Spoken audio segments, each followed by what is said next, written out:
Bonjour à tous. Vous arrivez petit à petit, mais je propose que voilà qu'on commence la matinée. Donc en tout cas, nous sommes ravis de vous avoir ce matin avec nous pour notre matinée d'échange et de partage agricultures urbaines et précarité alimentaire, les premiers enseignements de la crise sanitaire. Donc vous êtes à peu près plus de 170 personnes à vous être inscrites. Vous arriverez peut-être petit à petit au cours de la matinée. À savoir que la matinée sera enregistrée, donc la vidéo sera disponible en replay pour la regarder a posteriori. Donc vous êtes à peu près, voilà, que vous soyez étudiant, chercheur, association, ONG, collectivité, bailleur ou bien issu de la société civile, voilà, nous sommes très contents de vous accueillir ce matin. Donc avant de laisser la parole à Christine Aubry et Laurence Perrin qui vont introduire la matinée, je voulais donc vous présenter l'équipe organisatrice du colloque. Donc comme vous pouvez le voir, c'est une équipe plutôt féminine. Donc nous avons Christine Aubry, professeure consultante à AgroParisTech et directrice de la chaire agricultures urbaines. Laurence Baudelet-Stelmacher, coordinatrice de projet au sein de l'association Graines de Jardin. Également Julia Jacquet, coordinatrice du bureau de recherche sous contrat Expo AgroParisTech Innovation. Laurence Perrin, qui est référente nutrition de la direction de la santé publique à l'ARS Île-de-France. Et moi-même, Fanny Provence, qui suis coordinatrice de la chaire agricultures urbaines d'AgroParisTech. Donc nous vous proposons ce matin d'organiser les échanges autour de 3 axes. Dans un premier temps, l'importance des jardins en temps de crise. Un second temps, plutôt tourné sur l'approvisionnement et la distribution alimentaire, donc quels impacts des confinements et globalement de la crise sanitaire sur ces approvisionnements. Et enfin, un dernier temps, plutôt centré sur les achats groupés et les circuits.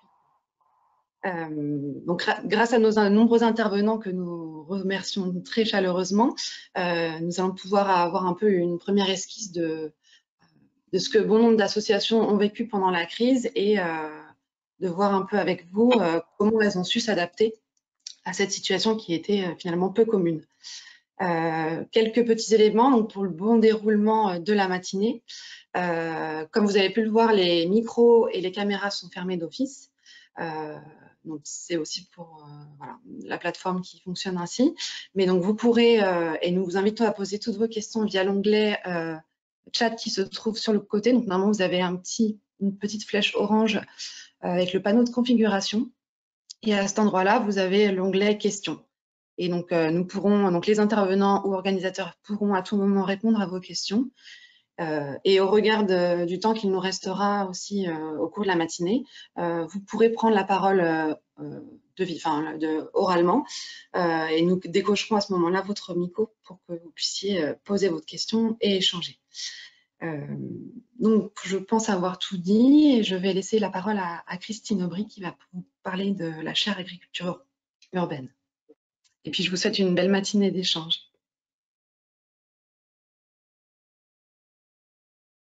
Ok, je vous remercie. Donc, je suis Christine Aubry, comme Fanny vient de le dire. Je voulais juste vous amener quelques éléments d'information très rapides sur l'origine de cette matinée. Nous avons fondé en février 2018, au sein de la Fondation AgroParisTech, une chaire partenariale agricultures urbaines, services écosystémiques et alimentation des villes, qui a été coordonnée au départ par Jeanne Pourrias, qui doit être dans la salle virtuelle et que je salue. Cette chaire pluripartenariale est aujourd'hui financée par la Fondation Carrefour, par la Métropole du Grand Paris et l'a été par la Ville de Paris. Et son objectif global, c'est d'accompagner le développement de l'agriculture urbaine dans sa diversité, des fermes périurbaines en circuit court jusqu'à des formes, y compris d'élevage en ville si nécessaire, au service de la résilience des villes. Et nous avons en fait trois objectifs généraux, puis un objectif transversal dans cette chaire. Les 3 objectifs spécifiques sont d'abord soutenir des recherches et des travaux sur produire des aliments pour tous. C'est en partie là-dedans que l'on s'inscrit aujourd'hui. Un deuxième objectif qui est de démontrer le rôle socio-économique de l'agriculture urbaine à travers l'emploi, les modèles économiques, etc. Un troisième objectif qui est plutôt sur les rôles environnementaux et écologiques des diverses formes d'agriculture urbaine. Et puis donc un objectif transversal dans lequel cette journée aujourd'hui s'inscrit aussi, qui est de produire des outils d'accompagnement et d'aide à la décision pour les collectivités, pour les associations, etc. L'objectif d'une chaire, généralement, c'est de soutenir des travaux d'utilité publique, hein, qui sont vraiment à destination de la société, des thèses, des stages, des travaux de recherche, mais aussi d'aider à monter des réseaux et de favoriser des formations, notamment des formations continues. Et c'est dans ce cadre qu'en juin 2018, nous avions monté, avec Jeanne et puis donc maintenant avec Fanny, le réseau Agricultures urbaines et alimentation des populations vulnérables. C'est ainsi qu'il s'appelait au départ. Donc, on va voir, merci Fanny, si tu peux passer la prochaine voilà, diapo.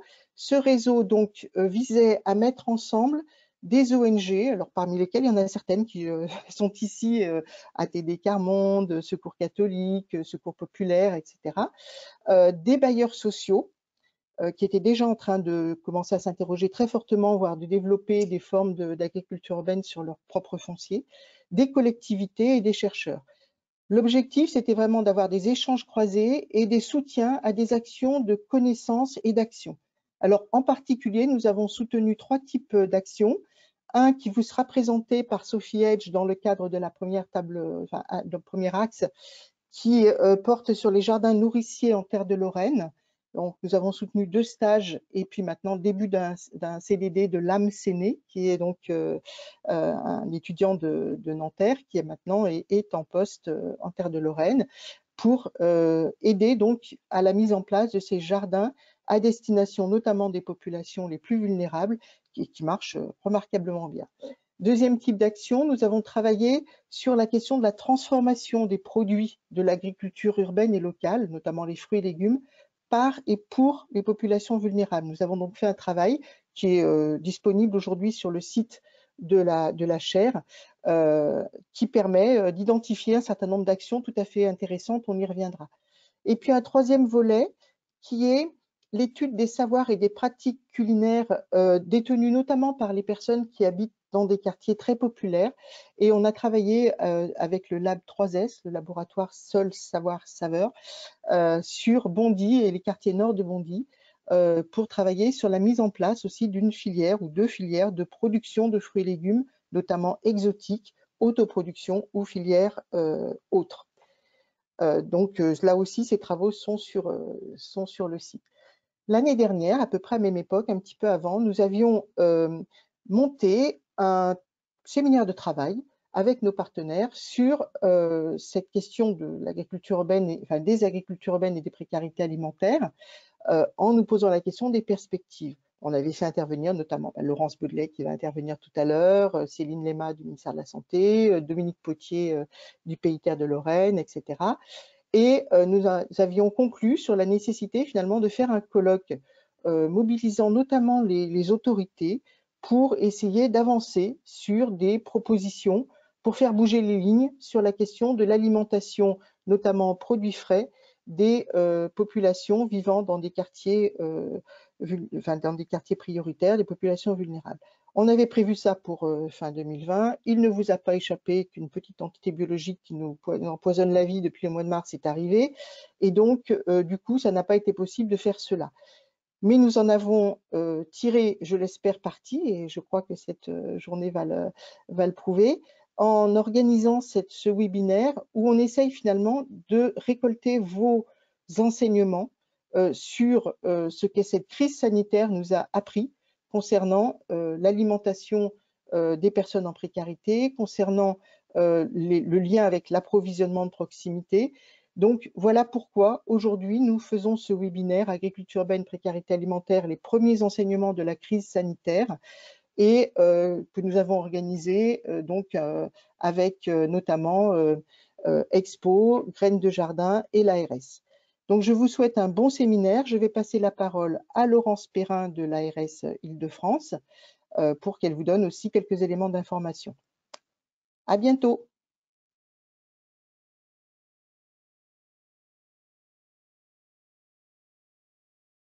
Bonjour à tous, merci à la chaire l'agriculture urbaine de nous avoir associés à la présentation et au travail sur cette journée.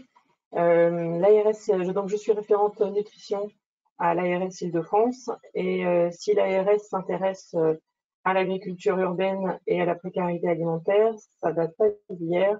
On a inscrit dans notre plan régional de santé un projet qui s'intitule Faciliter l'accès à une alimentation favorable à la santé pour tous. L'alimentation étant un déterminant majeur de santé, principal facteur de risque de plusieurs maladies, et qui bénéficie, c'est peut-être pas le bon terme, mais qui est un gros enjeu d'inégalité sociale, avec plus on va sur des populations en précarité, plus l'alimentation entraîne de la mortalité, sachant que dans la population générale, on a une mortalité associée à l'alimentation qui est bien supérieure à celle du tabac. Alors, cette crise sanitaire Covid, ça vous a pas échappé. En termes d'accès à l'alimentation, notamment pour les populations les plus précaires, on a eu une grosse augmentation de bénéficiaires, notamment de l'aide alimentaire, avec des nouveaux profils de ces bénéficiaires. Et ça, c'est vraiment le cœur de cette problématique Covid au niveau de l'accès à l'alimentation.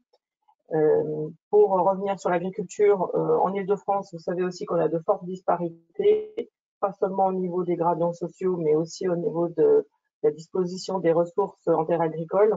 C'est des données de la DRIAF, avec 2% de ressources pour 20%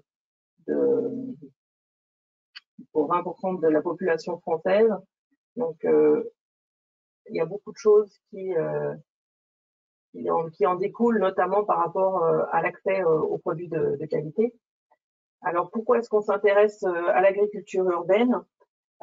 C'est parce que sur la santé, on est en train de démontrer, alors quand je dis on, c'est pas l'ARS, hein, il y a beaucoup de recherches en cours, dont certaines financées par l'ARS Île-de-France, pour montrer l'intérêt de l'agriculture urbaine pour la santé, comme par exemple valoriser les compétences plutôt que les manques. On a souvent l'habitude de s'appuyer sur les problèmes financiers, les choses comme ça, mais l'agriculture est vraiment un énorme vecteur de mise en avant des compétences des personnes, et ça permet de développer tout ce que nous on appelle des compétences psychosociales qui sont des déterminants majeurs pour améliorer la santé. L'agriculture urbaine est aussi un excellent outil d'éducation nutritionnelle à l'alimentation durable et au goût, et c'est ce qu'on recherche pour les projets notamment d'approche globale sur le territoire. Alors, l'agriculture urbaine, oui, mais pas au détriment de la santé et de la qualité de l'alimentation. Et il se trouve qu'en Île-de-France, on a beaucoup de risques de sols pollués, et vous avez différentes institutions qui sont en charge des réglementations et qui proposent certains financements, notamment sur de la dépollution, et à qui vous pouvez aussi avoir affaire, et des structures comme AgroParisTech peuvent aussi vous accompagner pour identifier les besoins que vous avez au niveau des territoires par rapport à la qualité des sols.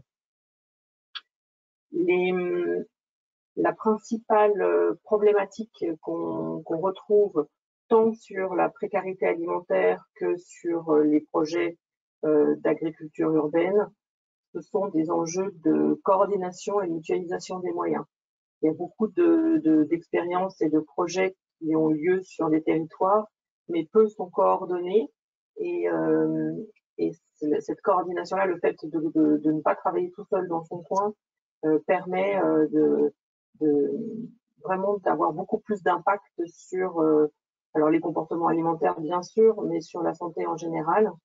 On a plusieurs recherches qui sont en cours, dont une formation action Alimactive 2 qui est portée par l'ANSA, qui vise à déterminer des modalités de coordination de la précarité alimentaire sur un territoire. Je vous ai mis les noms des villes qui participaient à cette expérimentation, le but étant de pouvoir faciliter la mise en place de ce type de coordination sur la précarité alimentaire sur les territoires, en accompagnant notamment les collectivités territoriales.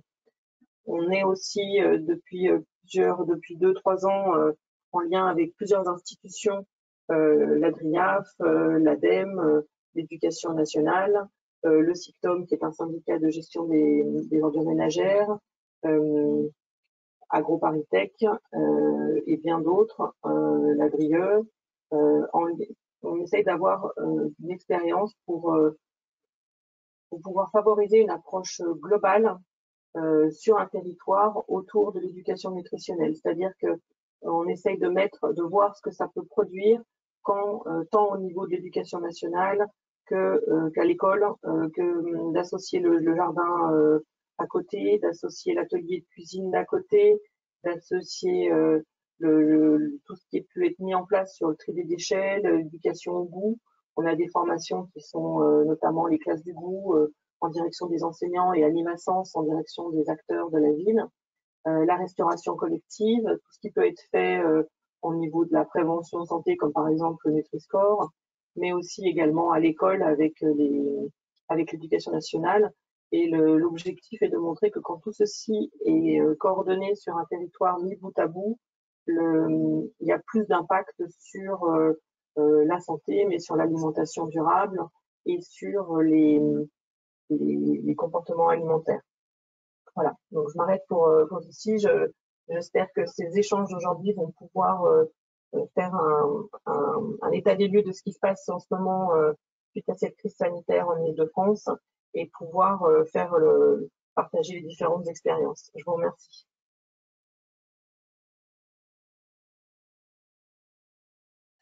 Bonjour à toutes et tous.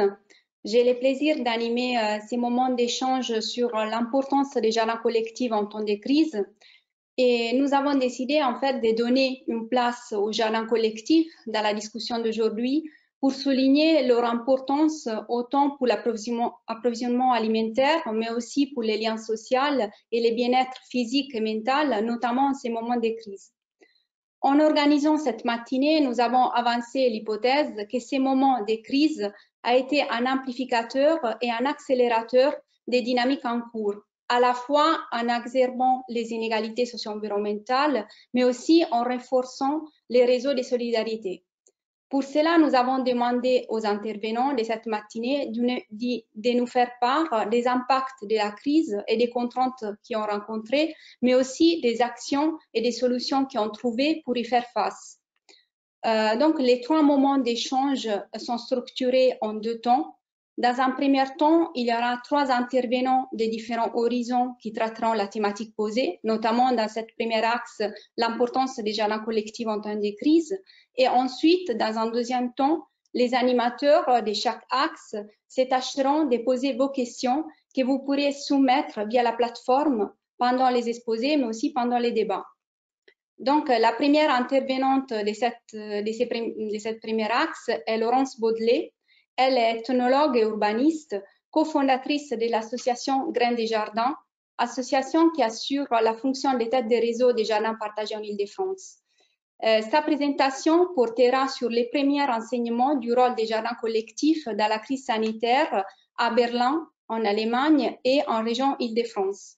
Présentation qui permettra de donner un cadre plus général aux 2 témoignages successifs, notamment celui de Gilles Mélan, président des jardins familiaux de Ris-Orangis et maire adjoint chargé de la transition écologique et de la démocratie locale, qui nous parlera effectivement des jardins familiaux de Ris-Orangis et de comment ils ont pu assurer l'accès à ces jardins, ces espaces pendant la crise. Ensuite, interviendra Sophie Edge, ingénieure agronome chargée des projets alimentaires dignes et durables au pays Terre de Lorraine, qui nous parlera du jardin des 9 maisons et en particulier des difficultés rencontrées, mais aussi des résultats accomplis. Donc, je laisse la parole à Laurence Baudelet et je lui rappelle qu'elle a 12 minutes environ pour sa présentation. Merci. Oui, merci beaucoup, Julia. Bonjour tout le monde. Donc, moi, je vais vous faire une présentation, mais sans PowerPoint. Je vais surtout effectivement poser un cadre rapidement là, dans les 12 minutes qui me sont allouées. Et ensuite, je partagerai les références que je vais vous donner via le chat. Et dans la suite de la réunion, je vais gérer le chat. Donc, vous pourrez réagir et poser des questions également. Donc, on parle des jardins collectifs déjà pour démarrer par la définition de ces jardins collectifs. Ces jardins ont été définis dans une proposition de loi qui date de 2002.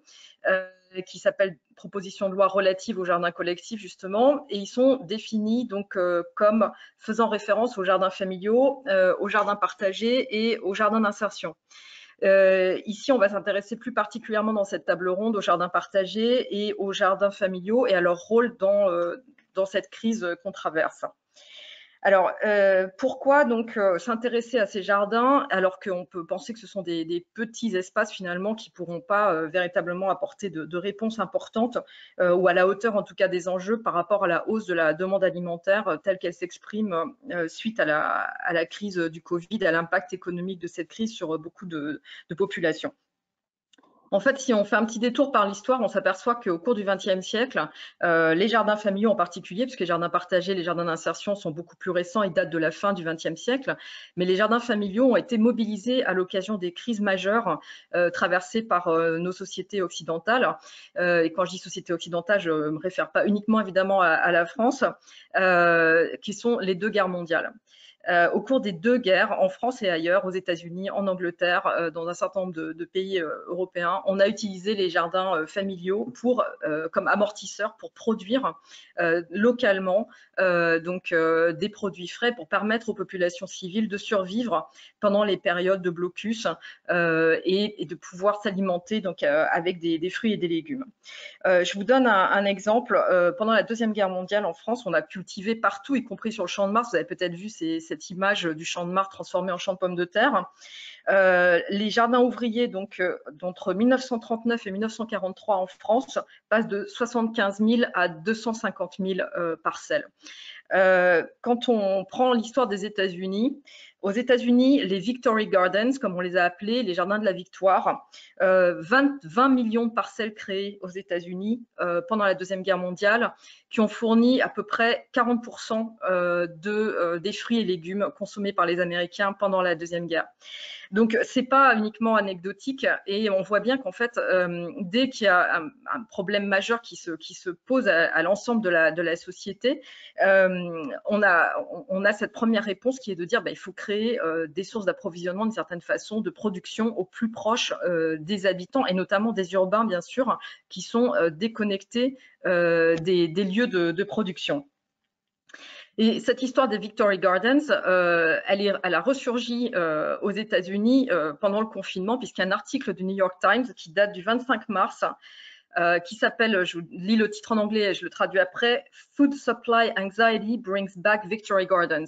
La crainte de la rupture de la chaîne d'approvisionnement ramène les Victory Gardens. Et qu'est-ce que dit cet article du New York Times? Il dit que les semenciers, donc on est aux alentours de la fin mars 2020, les semenciers américains voient effectivement une augmentation de leur activité. Beaucoup de gens achètent des graines, beaucoup de gens achètent des légumes, et y compris donc visiblement des gens qui ne savent pas jardiner et qui mettent en culture pour la première fois sans doute des plantes alimentaires. Alors peut-être des gens qui cultivaient des plantes ornementales auparavant ou qui n'avaient aucun savoir-faire. Et le New York Times dit qu'en fait, on peut savoir qu'effectivement, beaucoup de gens se mettent à jardiner à ce moment-là aux États-Unis parce que sur YouTube, il y a un nombre de clics record sur comment construire des raised beds qu'on appelle aux États-Unis, donc des couches de culture, comment est-ce qu'on peut démarrer un jardin. Et ce fait, la demande d'informations concernant des activités de jardinage, nous on l'a constaté aussi sur notre propre portail, sur Jardinons-Ensemble, le portail des jardins partagés d'Île-de-France. Pour vous donner une idée, donc le trafic sur le portail des jardins partagés d'Île-de-France en décembre 2019, il était de 71 000 connexions mensuelles, donc de clics, si vous voulez, sur notre portail. En mars 2020, il était de 139 000 connexions. Voilà. Le portail a lâché en avril 2020 parce que notre hébergement ne pouvait pas suivre l'augmentation exponentielle du nombre de clics. Il n'était pas dimensionné pour ça. Donc, on l'a fait réparer, entre guillemets. On a changé la taille de l'hébergement pour pouvoir répondre à la demande qui a baissé effectivement à la fin du confinement et pendant l'été. Et là, avec le reconfinement dans lequel on est en ce moment là de l'automne, nous sommes aujourd'hui à 194 000 connexions mensuelles au mois de novembre 2020. Donc voilà, il y a presque un an, on était à 71 000. Donc c'est pour vous donner une idée effectivement du fait que comment dire, le recours au jardinage, c'est quasiment un instinct de survie qui s'exprime, de dire bah, je vais tout de suite commencer à produire de la nourriture. Alors l'autre intérêt de ces jardins collectifs, en dehors du fait que donc ce sont des circuits ultra courts, c'est le cercle des bénéficiaires de la récolte. Bien sûr, il y a les jardiniers eux-mêmes. Alors, dans les jardins privés, c'est le cercle familial, et souvent au-delà du cercle familial, mais c'est encore plus visible dans ces jardins collectifs, qu'il s'agisse des jardins familiaux ou des jardins partagés. Le cercle des bénéficiaires est relativement large. Et ça a été étudié par des sociologues comme Françoise Dubos dans les jardins ordinaires, par Daniel Cerezuel, par Florence Weber. Donc, il y a une longue tradition d'échanges, de dons et de contre-dons dans ces jardins. Et donc, la production est donnée à des voisins, elle est donnée à des collègues de travail, elle est donnée à des amis, bien sûr. Et donc, on peut bien imaginer qu'à l'occasion de la crise qu'on vient de traverser, ces cercles et ce réseau informel a bénéficié des dons. Alors, j'ai essayé, j'ai envoyé un mail à l'ensemble des adhérents de l'association et puis à un certain nombre d'associations franciliennes avec lesquelles je suis en contact, j'ai essayé de faire une petite enquête de terrain préalable à ma prise de parole aujourd'hui pour savoir si effectivement les associations avaient pu observer que leurs adhérents montraient une certaine solidarité vis-à-vis des familles les plus en difficulté dans le jardin ou dans le quartier. La réponse qui m'a été faite, c'est que les personnes n'ont évidemment pas dit qu'elles étaient en difficulté pour beaucoup. Donc en fait, c'est quelque chose qui reste tabou. Le fait d'être confronté à des difficultés économiques majeures. On sait évidemment que beaucoup de familles ont basculé dans la grande précarité à l'occasion de cette crise. Mais donc cette solidarité, elle s'est organisée de manière privée, peu visible en tout cas, et elle est restée totalement informelle, mais il est vraisemblable qu'une partie de la récolte des jardins familiaux et des jardins partagés a été partagée, justement, a été en partie donnée sans doute à des familles en difficulté. Alors, la seule association qui a pu me faire une réponse plus précise, c'est Intermède Robinson à Longjumeau. C'est un projet sur lequel on a travaillé ensemble avec Christine Aubry et Juliette Jacquet. L'année dernière, Nicolas Eoïta était intervenu dans la journée du mois de novembre 2019 pour décrire donc ce projet dans le quartier de la Rocade Bel-Air. C'est un grand ensemble donc avec des pelouses, comme il y a souvent dans ces grands ensembles des années 70, et on a créé donc un potager sur l'une de ces pelouses avec une association Intermède Robinson qui travaille sur l'aide alimentaire, qui a une activité dans ce domaine-là à Chilly-Mazarin, dans l'Essonne, donc. Et donc, en fait, l'association a maintenu une présence sur site, même pendant le premier confinement, en signant donc l'attestation et en disant que c'était une mission prioritaire. Ils ont été contrôlés, ça leur a pas été contesté. C'est la seule association, à ma connaissance, qui a fait ça, en tout cas sur le premier confinement. Mais ça leur a permis, cette présence régulière, de se tenir très informés des difficultés des familles donc sur le terrain. Alors, ils n'ont pas pu évidemment organiser les ateliers de jardinage et les ateliers de cuisine qu'ils organisent habituellement pendant le confinement, mais donc ils ont eu des informations sur justement les problèmes de certaines familles, rencontrés par certaines familles, et donc du coup, quand ils venaient sur le jardin, ils apportaient des colis alimentaires qui étaient adressés directement à ces familles les plus en difficulté. Et donc, ce que me disait le directeur de l'association, Laurent Haute, c'est que du coup, ils ont eu l'impression d'être relativement efficaces là dans l'aide alimentaire, parce qu'elle était très ciblée donc pour les personnes qui leur a été signalées comme ayant des problèmes d'aide alimentaire. L'autre chose aussi, c'est que, et c'est l'un des enseignements de cette crise, c'est qu'on a tout un gradient entre la privatisation et le caractère très public de ces jardins partagés ou familiaux, suivant leur localisation. Donc certains jardins, que ce soit jardins partagés ou jardins familiaux, sont fermés, et l'accès est réservé aux adhérents qui donc ont une clé ou le code du cadenas. Un certain nombre de ces jardins qui se trouvent notamment en pied d'immeubles de logements sociaux, qui ont été créés ces dernières années, beaucoup à l'initiative des organismes HLM en lien avec des associations locales ou avec des associations qui se sont constituées, donc composées de leurs locataires. Beaucoup de ces jardins sont ouverts et accessibles à tout le monde, pas uniquement aux adhérents. Et donc là, à l'occasion de cette crise, ces espaces qui sont très ouverts, très accessibles, ont joué un rôle ont eu un effet en termes de solidarité plus important évidemment que des jardins moins accessible. Et en l'occurrence, sur ce potager de Longjumeau, ce que me disait l'association, c'est que ça fait donc ça fait 2 ans pardon qu'il existe. Là, la saison 2020, ils ont observé que les gens, les locataires, donc les habitants du quartier, étaient venus récolter en dehors donc de la présence de l'association, ce qui est tout à fait dans la charte de fonctionnement de ce jardin, et que les prélèvements d'une certaine façon avaient été plus importants que l'année précédente. Donc, ce qui prouve bien que l'accessibilité d'un potager, par exemple, est une réelle ressource pour un quartier. C'est un peu l'esprit des incroyables comestibles qui ont été lancés en Angleterre avec cette idée de cultiver et de partager, d'ouvrir le partage de la récolte à toute personne qui passe par là, en gros, et qui peut donc se servir dans les bacs. Et je pense que c'est vraiment un point important. Enfin, en tout cas, c'est un élément de réflexion pour moi. On a monté ce projet dans cet esprit-là, et je pense que c'est vraiment quelque chose qu'on a intérêt à développer dans les années qui viennent. Alors, quand on parle de production alimentaire dans ces jardins, de quoi est-ce qu'on parle? Parce qu'effectivement, les surfaces sont relativement modestes.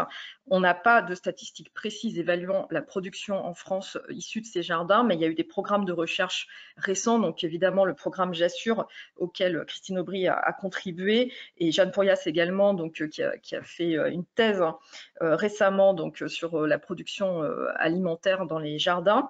Je voulais lire juste quelques éléments de conclusion du programme J'assure, qui explique que la production alimentaire dans les jardins est quantitativement variable et que ça varie pas, enfin, la production alimentaire ne varie pas uniquement en fonction de la taille des parcelles ou des types de jardins, sous-entendu jardins partagés, jardins familiaux. Selon les villes, le caractère hybride des jardins, donc entre jardins avec des parcelles collectives uniquement et des parcelles ou des jardins avec des parcelles très individuelles. Donc c'est plus ou moins marqué, ça joue sur la production alimentaire, mais également les modes de consommation de la récolte, donc qui peuvent être un partage lors d'événements dans le jardin ou au contraire une distribution, ce qu'on disait, dans le cercle privé.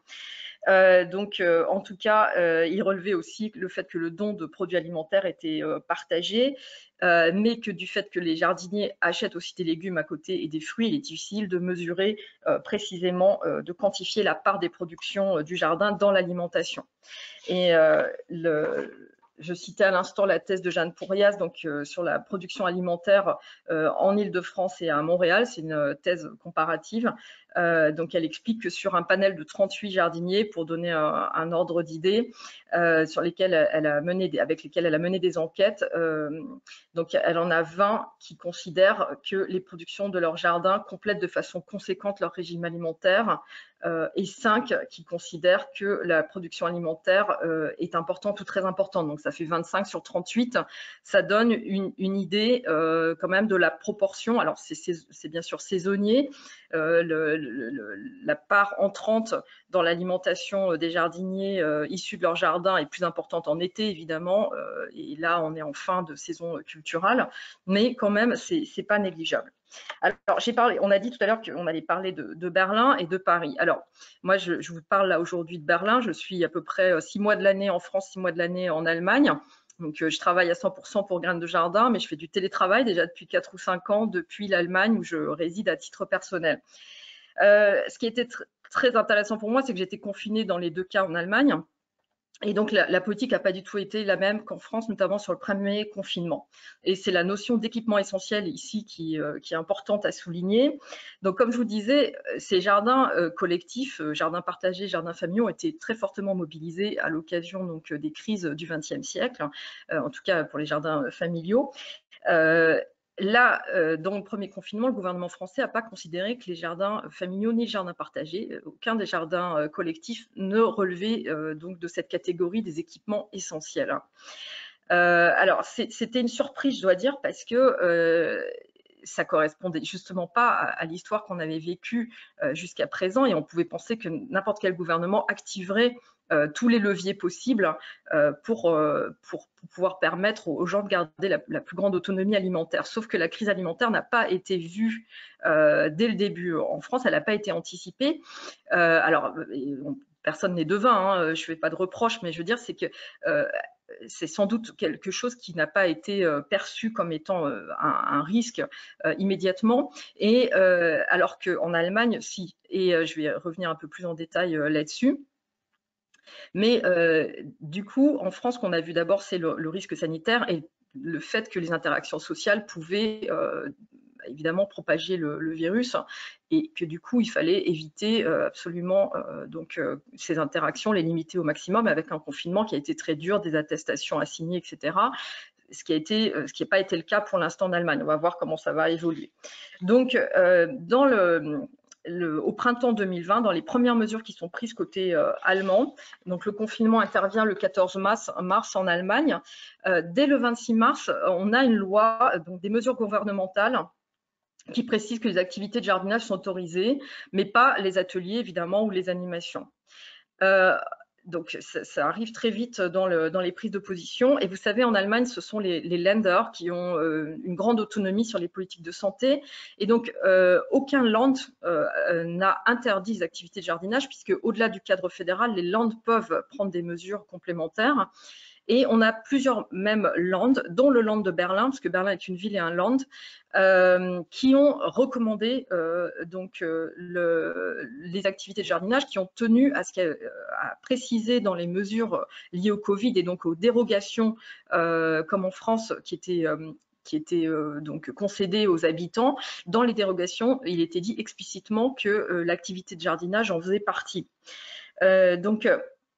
Ça a été vraiment une grosse différence.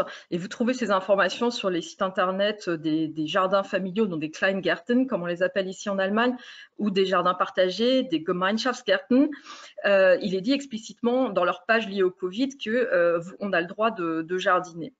Et je pense que l'Allemagne, peut-être s'est souvenue de son histoire aussi, où voilà, les populations civiles ont aussi beaucoup, évidemment, eu à souffrir des crises majeures du XXe siècle, et où tout de suite on a pensé à la question de l'autonomie alimentaire. Alors, ça a changé, la position de la France a changé dans le deuxième confinement, là, dans celui qu'on vit actuellement. Le ministère de l'Agriculture, donc, a décidé de réautoriser l'accès au jardin assez vite. Donc, on a eu des discussions avec eux, auxquelles donc Christine Aubry et Jean-Noël Consalès aussi ont été associés. Et donc, dans les pages consacrées au Covid du ministère de l'Agriculture en France, on avait donc dans les questions une question concernant l'accès au jardin. En l'occurrence, donc, aux jardins ouvriers, comme ils sont nommés, alors qu'ils n'existent plus sous ce nom-là depuis les années 50. La question était, est-ce que les particuliers ont le droit de se rendre sur leur parcelle de jardin, jardin ouvrier, verger, ruche, 3 points de suspension, pour effectuer les travaux d'entretien et de récolte. Et donc, ce qui a été la réponse qui était apportée par le ministère était: il est possible pour un particulier de se rendre sur sa parcelle, même située à plus d'1 kilomètre, si cela correspond à un déplacement lié à un besoin de première nécessité, récolte de fruits et légumes, soins aux abeilles. Dans ce cas, il conviendra de cocher dans l'attestation de déplacement dérogatoire, entre guillemets, déplacement pour consultation et soins ne pouvant être réalisés à distance pour l'entretien de ruches, entre guillemets, déplacement pour achat de première nécessité pour les récoltes de fruits et légumes. Et évidemment, le changement, il s'explique par la hausse brutale de la demande en aide alimentaire et de la visibilité de la crise économique, donc, et de l'impact de la crise économique sur bon nombre de ménages en France, et le basculement dans la grande précarité, donc, de bon nombre de ménages, qui fait que là, le ministère a changé d'avis. Et la rédaction a encore évolué, puisque donc le confinement a été un peu allégé là récemment en France, et que donc les distances ont été rallongées. Et donc maintenant, ce qu'il est dit, c'est que ces déplacements, toujours donc pour aller récolter, sont considérés comme des déplacements professionnels, et qu'il faut désormais cocher la case déplacement entre domicile et lieu d'exercice de l'activité professionnelle.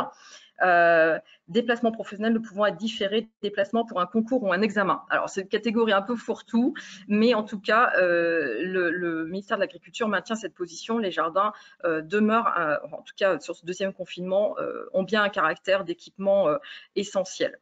Voilà, donc je ne vais pas prendre plus de temps. Je voulais juste terminer par une bonne nouvelle, c'est que les jardins partagés, les jardins familiaux vont bénéficier du plan de relance national. Et donc, il y a des appels d'offres qui vont être lancés par le ministère de l'Agriculture et donc relayés par les préfectures départementales. Et c'est aussi un effet de cette crise et de la prise de conscience justement de l'importance de ces jardins. Pour aider un peu à redonner une autonomie alimentaire à un certain nombre de ménages en France. Et donc finalement, on se réinscrit dans la même histoire que celle du XXe siècle, où les jardins bénéficient des politiques publiques à l'occasion des crises majeures. Voilà, je vous remercie. Je repasse la parole à Julia. Oui, merci Laurence pour ton intervention. Du coup, j'invite Gilles Mélin à activer son micro et sa caméra.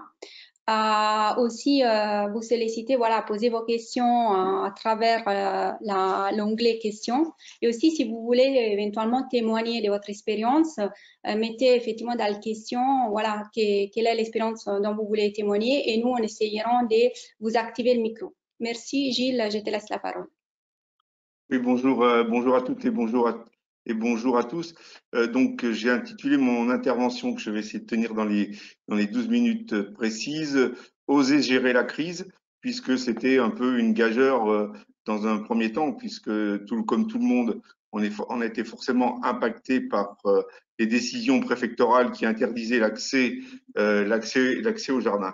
Donc, oser gérer la crise au sein de cette association, qui est l'association des jardins familiaux de Ris-Orangis, qui existe depuis 1998 et qui gère maintenant actuellement 257 parcelles, soit 256 familles et un jardin partagé au titre de la Maison des Jeunes et de la Culture.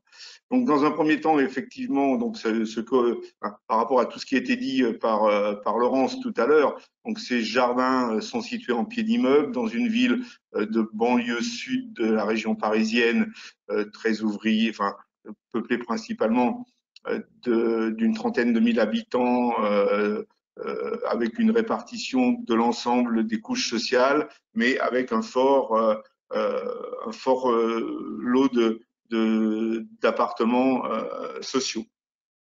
Donc, ces jardins actuellement constituent 6 hectares 8, dont 3 hectares et demi sont cultivés, le reste étant lié un peu à des aspects de biodiversité. Et au fil du temps de la construction de ces jardins, c'est aussi devenu un parc urbain ouvert à l'ensemble de la population pour y cheminer, s'y détendre au milieu des parcelles. Donc cette interdiction d'abord a été incomprise de tout le monde en disant pourquoi on n'a pas le droit d'aller un petit peu dans la nature. Donc effectivement, elle correspond, cette incompréhension correspond à la nécessité absolue pour ces familles comme le disait Laurence, d'un accompagnement de production alimentaire, mais également de bien-être à vivre et de bien-être social en relation avec l'ensemble des adhérents et des familles qui sont là, puisque c'est un lieu de convivialité fort. Beaucoup sont nés sous le 45e parallèle et donc la cuisine en extérieur est quelque chose de génétique entre guillemets, ou tout au moins de fortement culturel. Donc une frustration qui fut augmentée par les conditions météorologiques qui, à partir des dernières pluies de mars, ont été plutôt un printemps ensoleillé et favorable à la culture, et puis une nécessité absolue, puisque l'association qui gère les jardins également produit ses propres plants, et donc la période de mars étant celle de la poursuite des semis qui ont lieu en février, et de cette production, également nourrir les abeilles et le poulailler collectif qui est intégré à ces jardins. Voilà, donc il fallait organiser ce dispositif, et donc effectivement à partir du 16 mars jusqu'au 4 avril, Donc, seuls les membres du bureau ont eu accès au jardin pour construire, faire vivre tout ce qui était en cours. Donc, soit bien entendu le rucher, les plants dans les serres, et puis à réfléchir aux modalités sur comment on allait pouvoir ouvrir progressivement, parce qu'on s'est dit que c'était pas tenable de laisser les jardins fermés, et donc il fallait construire un dispositif qui permette aux jardiniers de venir.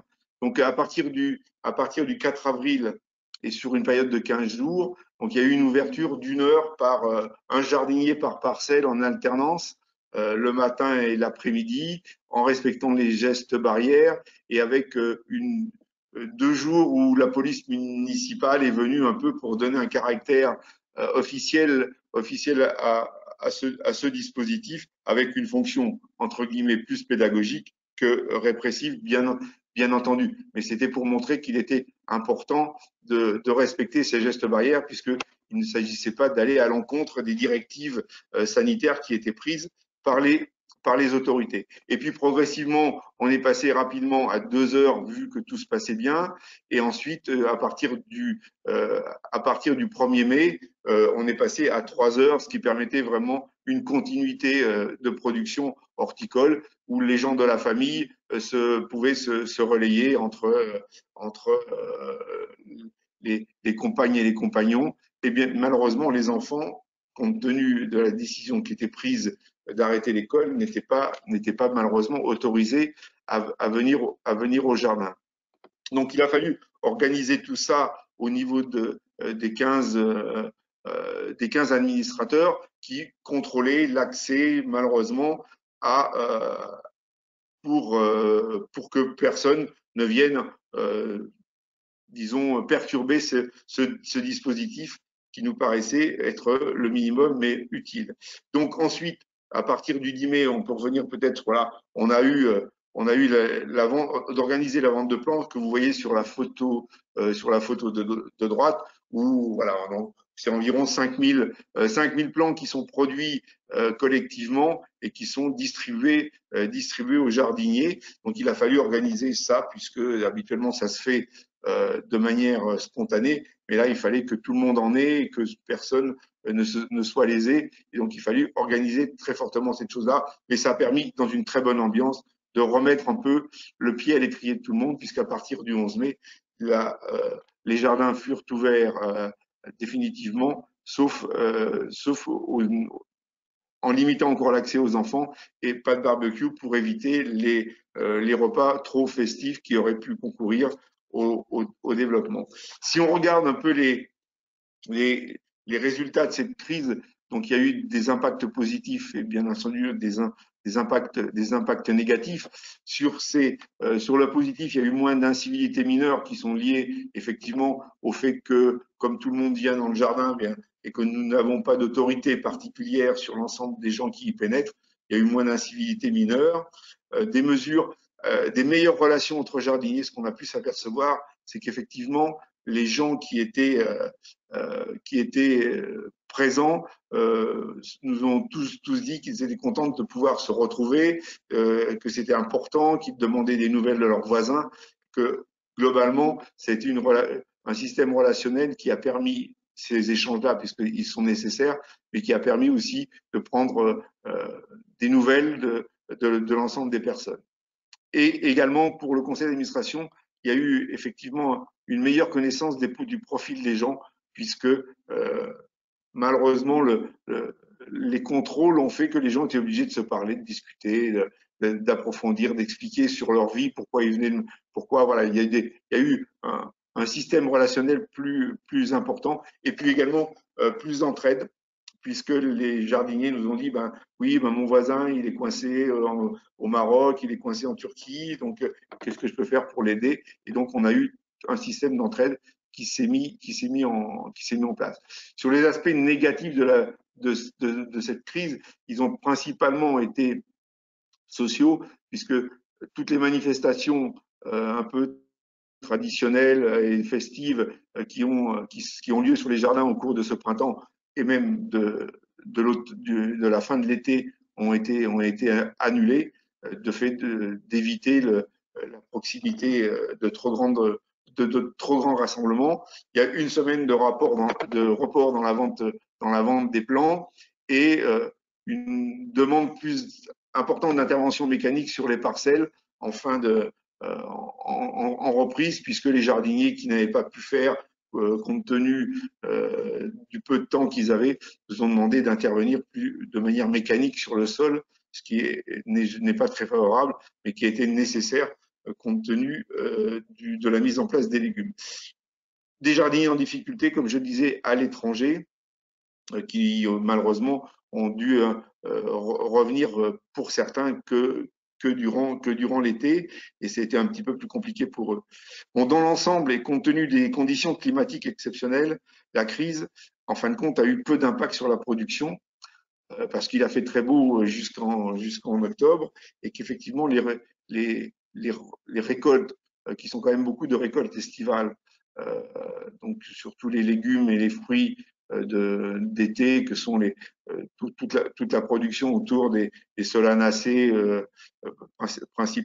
principalement, ont pu être conduites sans aucune gêne, et que le partage habituel, parce que les dons, les échanges et de graines et de légumes ont pu se faire. La seule chose qui a été sûrement diminuée, c'est les échanges de repas que les gens peuvent avoir, puisque les barbecues ont été pendant un certain temps interdits. Et puis, en fin de compte, les travaux d'intérêt général qui sont conduits régulièrement sur le site, puisqu'il faut faire vivre l'ensemble des ateliers, l'ensemble de l'entretien général du site, qui comporte des haies, des voiries, des plateformes de compostage collectif. Donc tout ça a été à peu près respecté, voire mieux, puisque si on fait des mesures, les jardiniers sont moins partis en vacances forcément, et donc effectivement,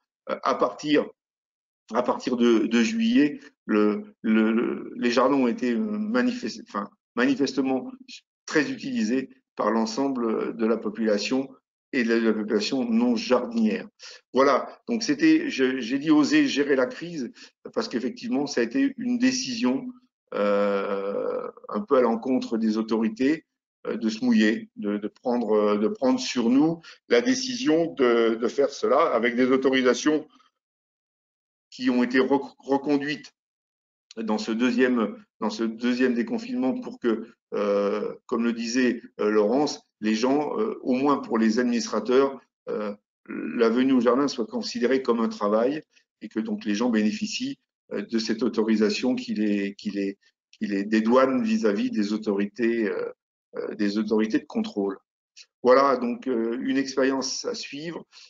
Globalement, dans la ville, comme toutes les villes, bien entendu, de banlieue, il y a une explosion de la demande d'aide. Donc la municipalité, en accord avec les associations caritatives, ont mis des choses en place durant cette période compliquée. On a créé un atelier de construction de masques qui évolue maintenant vers un atelier d'insertion par le travail de couture. Il faut aussi compléter les moyens à donner à ces associations caritatives, voire même d'aller plus loin. Et ça, c'est actuellement en cours. Et donc, les jardins, bien entendu, participent à ça. La demande a été constante. On a 170 familles qui attendent un jardin. Si on regarde bien, sur notre ville de 30 000 habitants, les jardins intéressent plus d'1 millier de personnes directement, sans parler de ceux qui sont visites. Donc c'est 1/30 sur un petit bout de territoire de 5 hectares, 1/30 de la population est complètement impactée directement par la production des jardins. Voilà, je serai à votre disposition pour continuer d'échanger sur ce principe-là. Voilà. Merci à toi, Julia. Merci beaucoup, Gilles.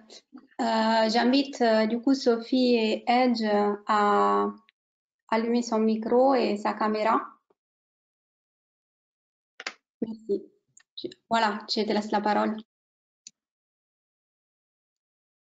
D'accord, merci. Donc, bonjour à tous. Donc, je suis Sophie Égé, chargée de projet alimentaire digne et durable pour le Pays Terre de Lorraine. Donc, c'est un poste qui a été créé suite à l'ampleur prise par une démarche collaborative qui s'appelle de la dignité dans les assiettes. C'est une démarche qui explore sur le territoire les manières d'accéder à une alimentation de qualité pour tous, du point de vue des élus, des habitants, des associations, des professionnels du social et du développement territorial, des agriculteurs et des personnes connaissant la précarité économique et alimentaire. Donc, les axes de travail comportent une partie sur les pratiques, la parole, la valorisation de l'expérience à travers notamment une pièce de théâtre qui est en cours de création, mais aussi des projets concrets, plus terre à terre, d'accès à une alimentation de qualité. Et donc, cela passe par des recherches de fonctionnement d'achat groupé et, ce qui nous intéresse aujourd'hui, l'accès à la terre pour des jardins nourriciers. Donc, je vais parler du projet de jardin collectif nourricier de Neuve Maisons, qui est une commune du territoire Terre de Lorraine, qui a lancé cette action depuis 2019. Mais aussi, je vais parler du réseau de jardins nourriciers qui commence à prendre forme aussi sur le territoire. Donc, le projet de Neuve Maisons s'est concrétisé début 2019 avec la mobilisation d'habitants dans une belle mixité sociale, avec l'appui de la commune pour la mise à disposition d'un terrain. La mobilisation a été le fruit du travail en stage en 2019 de l'AMSEN, qui est revenu en stage en 2020, dont le travail de terrain a été vraiment une clé du développement du projet.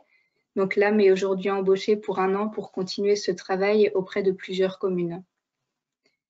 Donc, si je vais reprendre un peu chronologiquement ce qui s'est passé cette année. Donc, au début de l'année, en mars, sur ce terrain de la parcelle de Neuve Maisons, a eu lieu une première matinée de travail, qui a été un peu du déblayage, défrichage, avec la volonté de revenir tous les samedis suivants.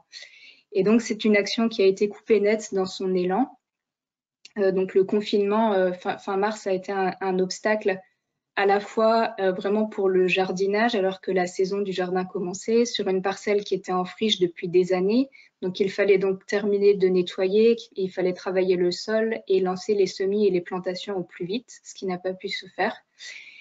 Ça a aussi bloqué les démarches administratives, sachant que le bureau de l'association, qui n'avait pas d'expérience associative préalable, s'est retrouvé coincé avec une sorte d'angoisse collective. Donc, les processus administratifs, comme simplement la mise en place d'une assurance, ont été tout simplement bloqués et le bureau était tout à fait désemparé devant ce confinement. Et enfin, il n'y a pas eu de démarche de gouvernance ou de concertation qui aurait pu porter l'association pendant le confinement. Et donc, les personnes qui s'étaient mobilisées à partir de cette première journée de travail au mois de mars n'ont pas continué à collaborer pendant le confinement, pas à distance. Donc, c'était dû à l'incertitude de la fin du confinement, un peu semaine après semaine, et aussi parce que c'est des personnes qui étaient vraiment motivées par un projet concret, un travail de terrain, et pas du tout par des réunions au téléphone pour monter des projets sur le papier. Donc, ces personnes ont aussi exprimé un souhait de reprendre au plus vite. Donc pendant tout le confinement, l'AM en particulier a fait des entretiens téléphoniques avec les personnes, en partie aussi pour garder le lien, et avec elles, juste le lien social, et aussi pour garder la dynamique de mobilisation du projet. Et donc, tous ont vraiment manifesté le souhait de revenir sur le jardin au plus vite. Et donc, on a eu aussi des impulsions extérieures qui ont aidé à la reprise ou à réel début du projet, qui ont été des impulsions extérieures, en particulier l'arrivée de Plants, un producteur local qui a donné des plants, plusieurs chargements assez importants entre fin mai et jusqu'à début juillet aussi, de ces plants de fin de saison. Donc, ça a été une ressource très importante pour démarrer le projet, à la fois pour motiver les gens à revenir dès fin mai, parce que donc les plants sont arrivés, il a fallu les planter, donc préparer le terrain immédiatement pour le faire, et aussi parce que ça a donné une motivation, parce qu'on a commencé à récolter dès fin juin, Et donc, on a pu voir les fruits du travail rapidement et abondamment. De l'autre côté aussi, je veux bien rester sur la diapo encore. Ouais. De l'autre côté, il y a plusieurs personnes qui ont préparé des semis chez eux et qui étaient contents de les apporter au jardin. C'est aussi une idée qu'on a pu faire passer pendant les entretiens téléphoniques, de garder concrètement le lien avec le jardin en disant vous pouvez préparer des semis chez vous et puis on les mettra dès qu'on pourra revenir au jardin. Donc voilà les deux aspects, à la fois préparer ses propres plants et puis recevoir des plants en don qui sont très bien démarrés ont été très importants pour le jardin. Donc c'est des plants qui ont aussi été donnés plus loin que juste ce jardin de 9 maisons. C'est le début de notre réseau de jardins nourriciers et qui ont permis en particulier de faire démarrer d'autres jardins d'associations, de centres socioculturels ou de jardins associatifs qui n'ont pas du tout fonctionné pendant le confinement, qui ont repris très lentement dès la fin du confinement. Et par contre, pour les personnes, donc les particuliers qui avaient l'habitude du jardin et qui ont eu accès à leur jardin pendant le confinement, fin mai, c'était déjà trop tard quand les plants sont arrivés. Eux, ils avaient déjà préparé les leurs. Et donc, leur production était déjà pas mal assurée à ce moment-là. Donc, si on passe sur la diapo 4, la saison donc 2020 qui était caractérisée par vraiment une belle équipe et de la solidarité, des récoltes abondantes et la consolidation de l'association. Donc, après le confinement, c'était toujours une situation de crise, mais les jardiniers sont venus, ils en avaient l'envie. Et il y a une formidable solidarité à la fois des agriculteurs voisins, donc sur ces parcelles de jardins familiaux, du producteur qui nous a donné des plants, la communauté de communes qui a donné du compost est venue faire une formation, vraiment des facteurs de l'avancée des travaux qui étaient une clé, qui était surprenant aussi de voir cette belle solidarité. Et donc, pour vraiment un début du jardin le 23 mai, on a eu les premières récoltes le 6 juillet, donc avec des courgettes et des haricots. Les récoltes ont eu lieu tout l'été et l'automne. Le partage entre les jardiniers se fait donc le samedi avec des belles cagettes pour toutes les personnes présentes à chaque fois. Un partage qui se fait selon les envies, aussi dans l'abondance de certains légumes. Ça a pu être apporté à d'autres familles par l'intermédiaire du Secours populaire et du CCAS, par exemple. Donc l'aspect nourricier de ce jardin est garanti à la fois par la surface, donc ces 2000 mètres qui ont pu être cultivés cette saison, et aussi la présence en particulier d'une famille qui a eu une parcelle particulière et qui a aussi entretenu la parcelle commune jour après jour. Et voilà, entre eux et plusieurs autres membres de l'association, le travail d'arrosage a pu être assuré tous les jours entre les temps de travail hebdomadaires. Donc, c'est vraiment du lien qui a été créé entre les habitants à travers le travail ensemble, aussi des apéros qu'on a pu faire dans les périodes de l'été, quelquefois. Donc, un vrai lieu de vie, de rencontre, de partage, avec l'intégration des jardiniers qui ont des parcelles autour de cette parcelle associative et qui ont pu s'engager aussi ponctuellement comme ils en avaient envie. Donc le reconfinement, pour terminer sur l'année, donc ça a été un peu pareil, un peu différent. On a bien vu aussi que les effets du premier confinement, il y a une espèce d'impact psychologique négatif sur les habitants aussi. Et donc, à l'annonce du reconfinement, la première réaction du bureau, c'était à nouveau plutôt un peu sur le registre de la culpabilisation. Et si on ouvre et s'il se passe quelque chose, donc c'était plutôt pour ne plus donner l'accès à la parcelle. Et au final, ça a été fait et avec un accès très serein et efficace. Donc ce qui a aidé, c'est à la fois que ceux de l'association qui sont des jardiniers expérimentés avaient déjà un programme très pragmatique pour les semaines à venir, donc finir les récoltes, entretenir les plantations de fin d'automne, nettoyer, aménager la parcelle, et aussi l'information sur le ministère de l'Agriculture qui a autorisé l'accès au jardin sans la limite de 1 heure 1 km, donc qu'on a eu par Christine Aubry. Et donc, les résultats et perspectives de cette expérience, c'est à la fois donc l'expérience de ce jardin de 9 maisons après 2 ans de travail du Pays Terre de Lorraine. On a maintenant l'intérêt d'autres communes, donc on a du travail à faire auprès d'eux pour les accompagner dans cette démarche avec l'objectif nourricier. Et pour le réseau avec les particuliers, les associations sur Terre de Lorraine et autour aussi du territoire, le fonctionnement est en bonne voie de construction pour répondre aux besoins et faciliter la production nourricière des légumes. Voilà, c'est terminé pour moi. Merci beaucoup, Sophie. J'invite du coup Gilles et Laurence à nous joindre. Et Sophie aussi, si tu peux allumer ton micro et ta caméra.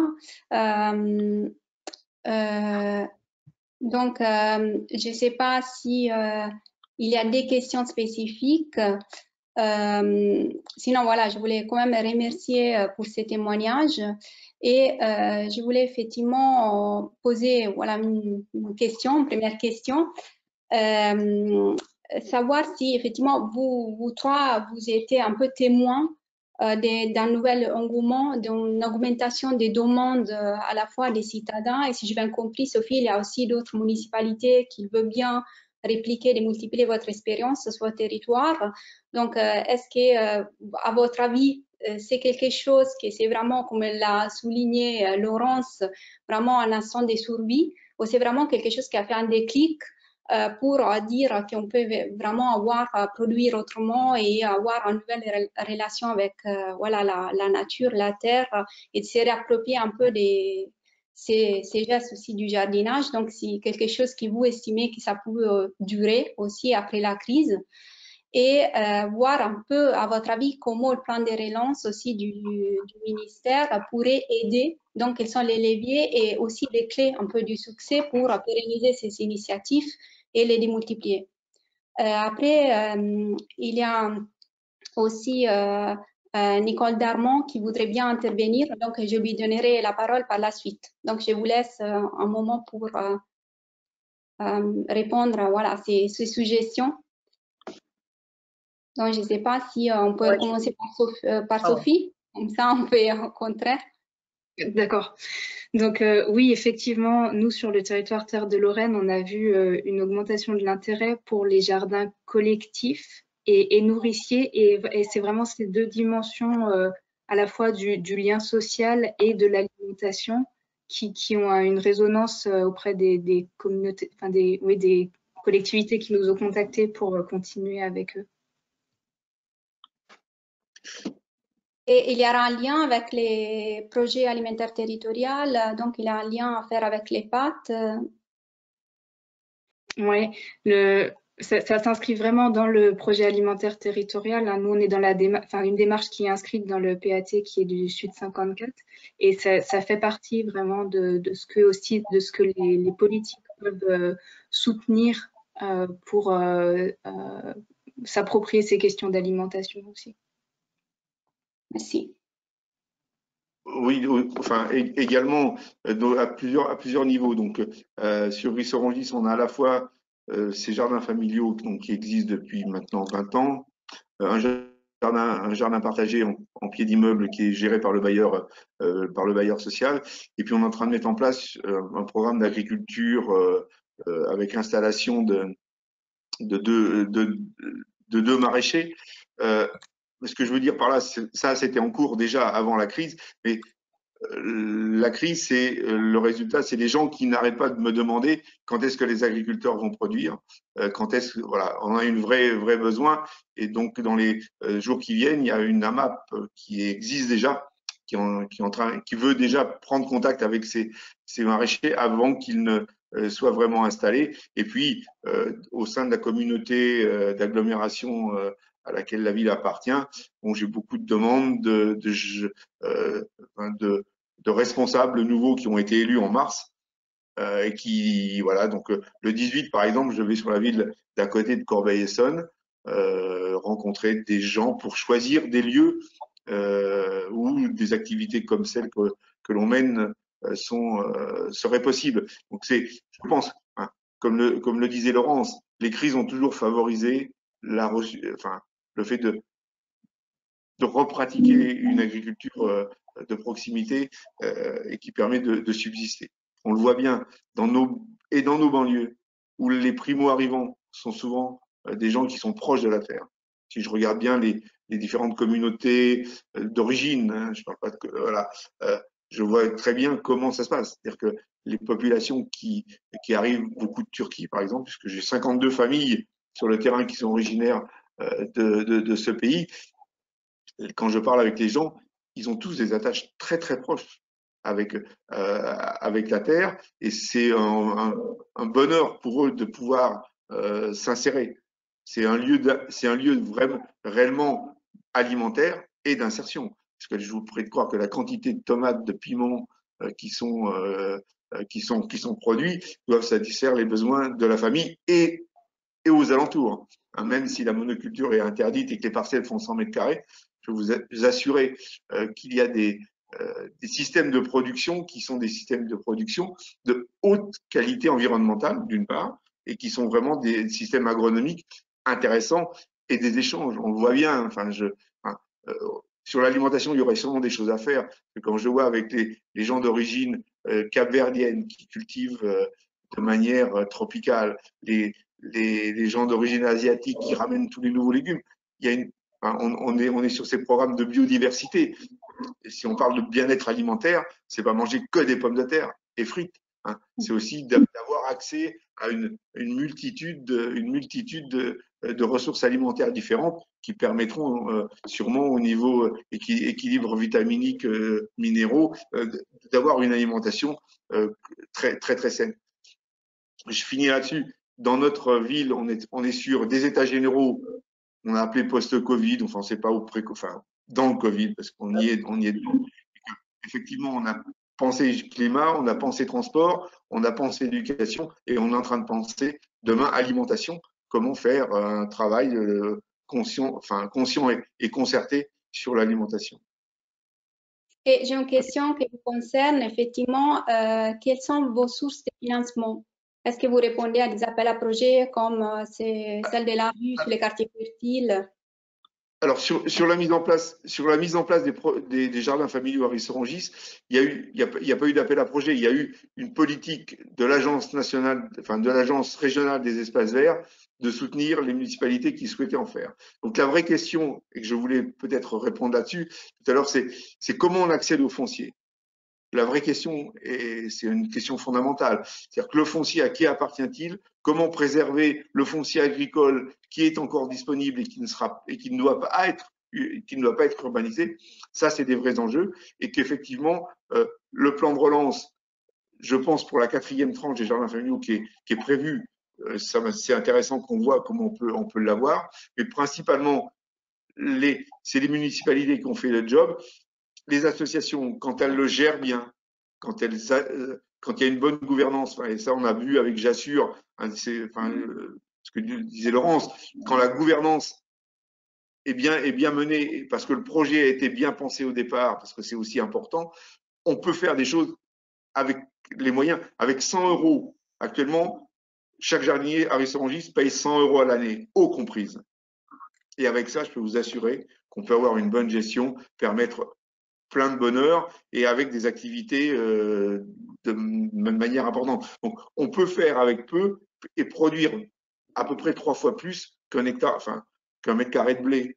Hein, si on prend la productivité primaire,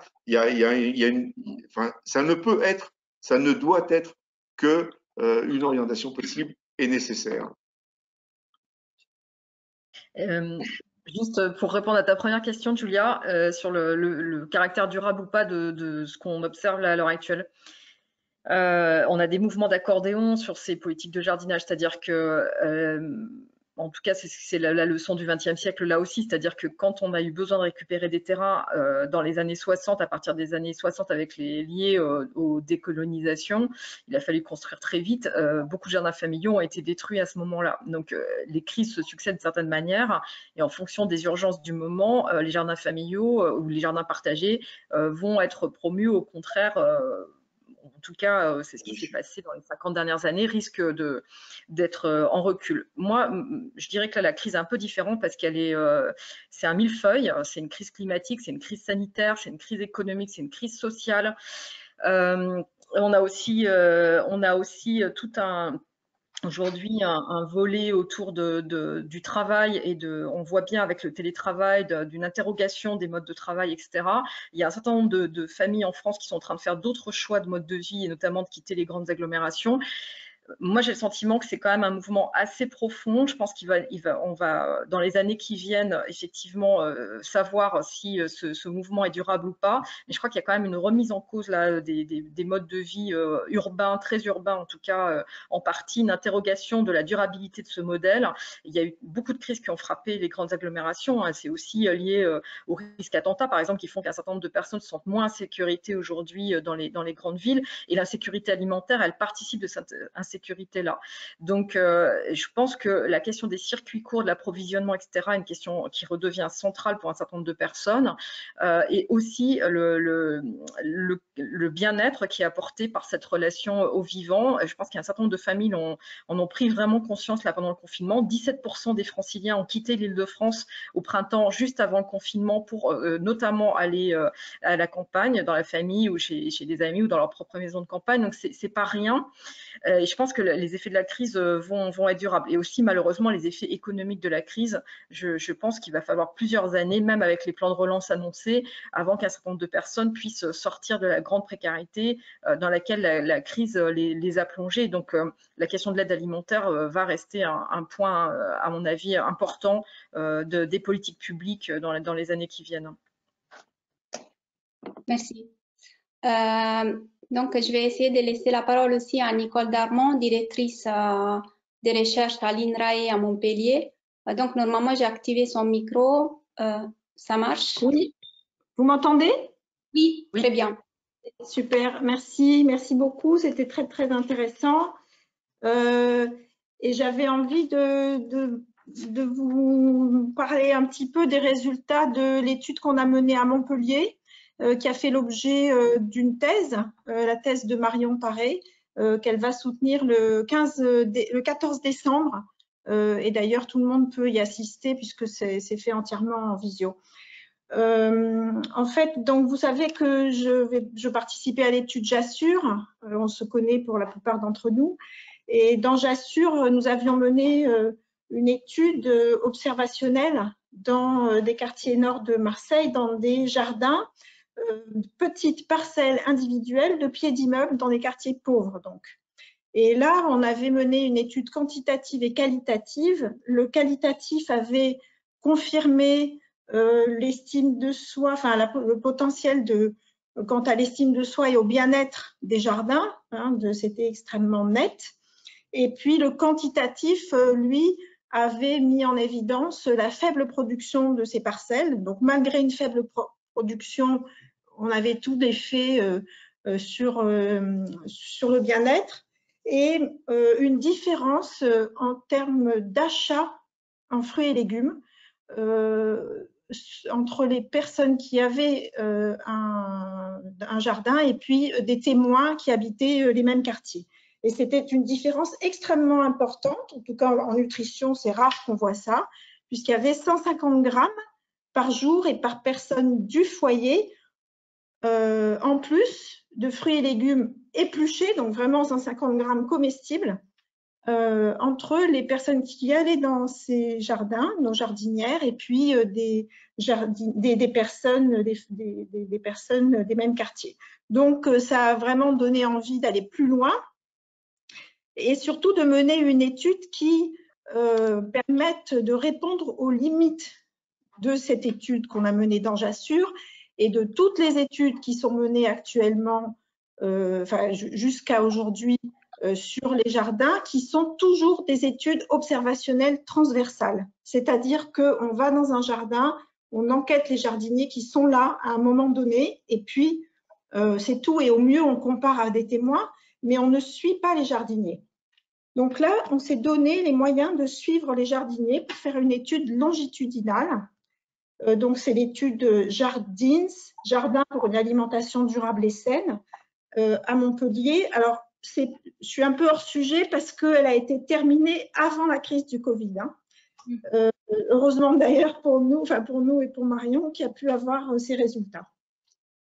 Donc l'idée c'était d'aller dans tous les jardins de Montpellier et de leur demander de nous signaler si à chaque fois qu'il y avait un nouvel entrant, de nous donner son contact et Marion proposait à la personne de rentrer dans l'étude. Et rentrer dans l'étude, c'était quoi? C'était juste à l'entrée, donc avant, quoi, à T0, faire un certain nombre d'enquêtes sur les aspects alimentation, activité physique, lien social, connexion à la nature, sensibilité au gaspillage. Enfin, c'était assez large. Hein. On a eu vraiment, on a appelé ça les styles de vie durables, l'enquête sur les styles de vie durables avec des approches à la fois déclaratives et d'autres qui n'étaient pas déclaratives, qui étaient par exemple le port d'un actigraphe pour mesurer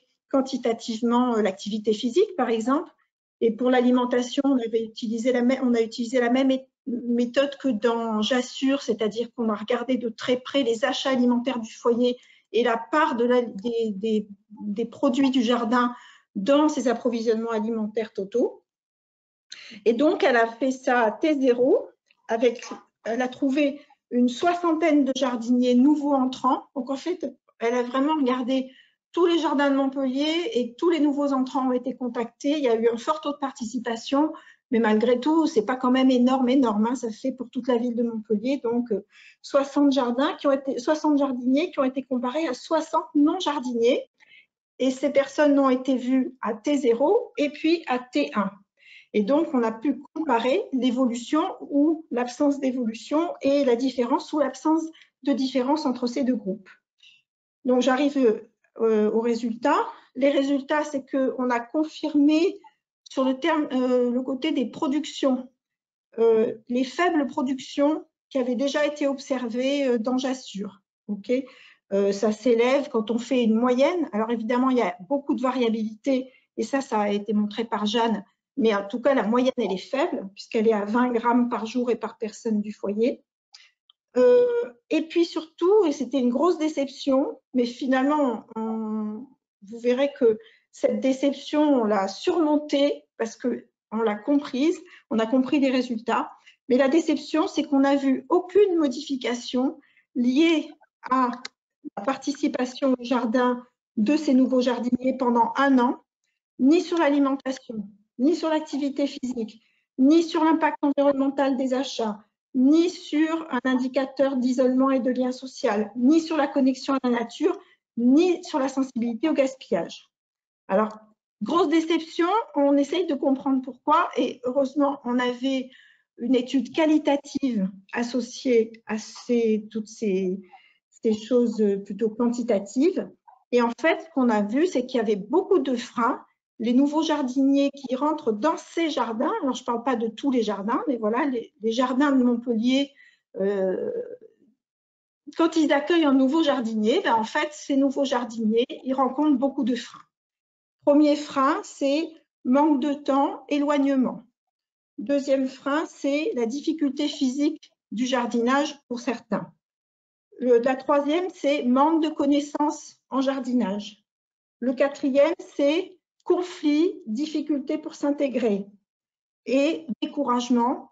D'ailleurs, il y a eu 16 abandons au cours de l'année.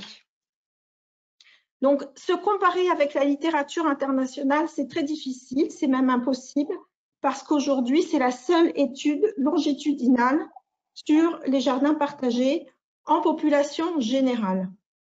Il y a Jill Litt qui est en train d'en mener une à Denver, et on aura les résultats, je pense, d'ici quelques mois. Donc, difficile de se comparer à la littérature exactement sur ce sujet-là du lien entre jardin partagé et santé. En revanche, la littérature montre tout à fait l'effet positif, évident, démonstratif des jardins thérapeutiques d'une part et des jardins pédagogiques d'autre part. Et qu'est-ce qu'il y a de spécifique dans les jardins thérapeutiques et les jardins pédagogiques? c'est qu'ils sont extrêmement encadrés avec des animations régulières et un soutien vraiment par un fort accompagnement. Donc, désolée si j'étais un peu longue, mais ma conclusion et notre conclusion à l'issue de tout ce travail, c'est 3 ans de thèse plus une année pratiquement de préparation avant, donc c'est assez énorme.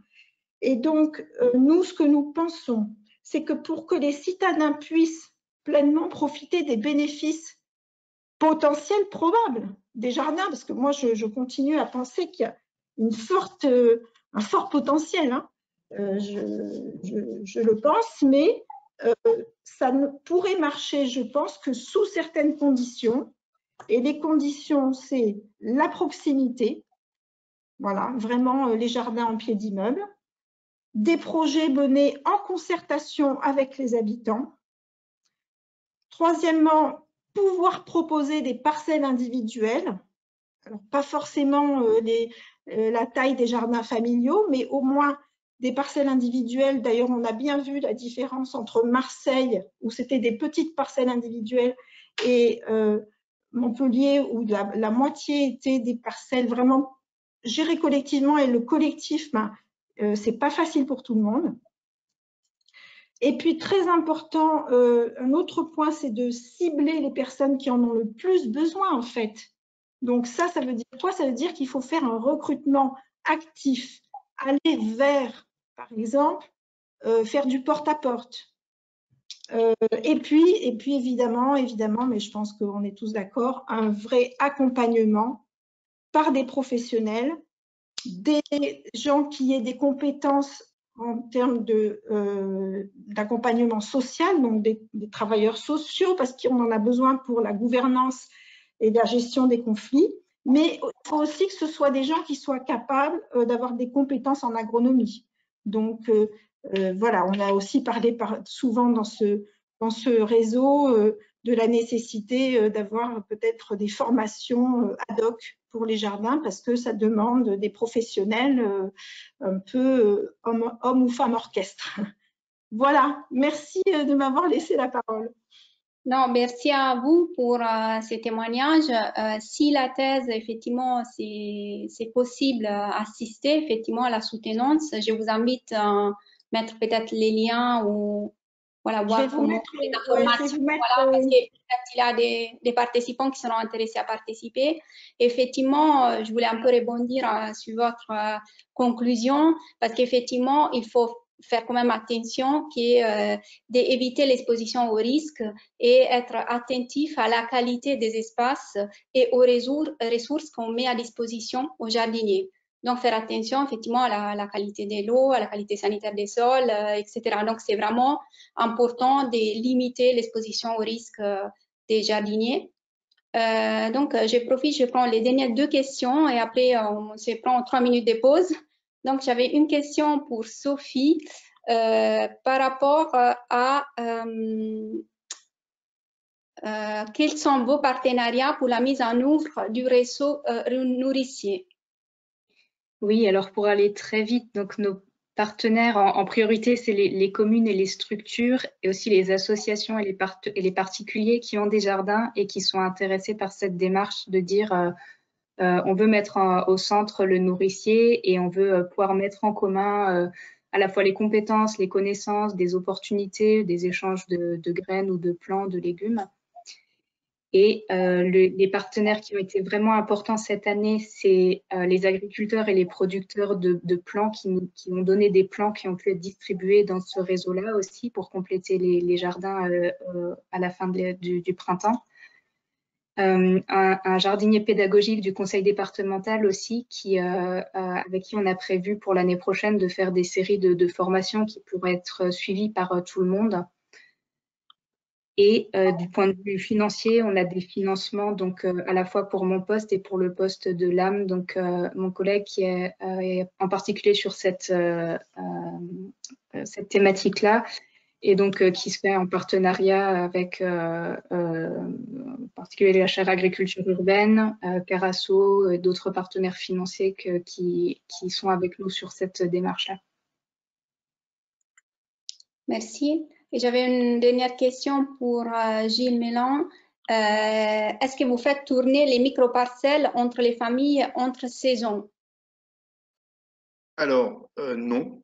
Les parcelles sont attribuées à la famille tant qu'elle respecte le règlement intérieur ou qu'elle soit elle quitte la ville et elle perd son jardin, puisque c'est réservé aux habitants riçois, quels qu'ils soient. Principalement, au tout début, c'était qu'en appartement. Maintenant, c'est aussi ouvert aux petites maisons de ville qui ont très peu de jardin. Mais les gens conservent leurs parcelles tant qu'ils respectent le règlement intérieur. Cette question qui avait été posée effectivement au sein de Jassur, entre autres par Cyril Pouvel du CEREMA de Lyon, qui m'avait dit « Gilles, c'est une privatisation de l'espace public ». Là-dessus, je suis intervenu en disant qu'effectivement, c'était une de mes interrogations, mais sans qu'il y ait appropriation du terrain par la famille, ça me semble être une nécessité importante, qu'il y ait une pérennité dans une projection dans le temps de culture, de façon à respecter le sol et à respecter un certain nombre de principes. Par rapport aux éléments de tout à l'heure de l'intervention de la personne de Montpellier, ce qui me semble important au cours de mon cursus encore en activité, donc j'ai écrit un référentiel d'animateur de jardin. Je crois que je l'ai transmis à Christine Aubry récemment. Ça me semble important qu'effectivement, on ait des gens qui aient des compétences en agronomie, qui aient des compétences en animation, en social et en environnement, de façon à ce que la multifonctionnalité de ces sites de jardin soit respectée. Et la vraie question se posera ou se pose actuellement sur à la fois comment ces associations, souvent sous un aspect bénévole, âgées, j'ai 70 ans, comment ça se pérennise. C'est des vrais sujets. Et on voit bien que ce qui est présenté par Sophie a de l'intérêt. Et je pense que les communes maintenant, à la fois dans leur aspect de pérennisation de ces activités-là et de mise en place de jeunesse, hein, devront s'interroger sur comment elles doivent à la fois pérenniser l'activité des jardins, comment elles doivent la développer en gérant mieux le foncier qui est encore disponible ou en le réhabilitant avec ce qui a été fait et en mettant à disposition des moyens pour que des gens jeunes ayant ces compétences agronomiques et sociales puissent développer et maintenir cette activité qui, pour moi, ne peut que se développer, vu ce que je sens sur nos territoires de banlieue, entre autres, et qui sont vitaux.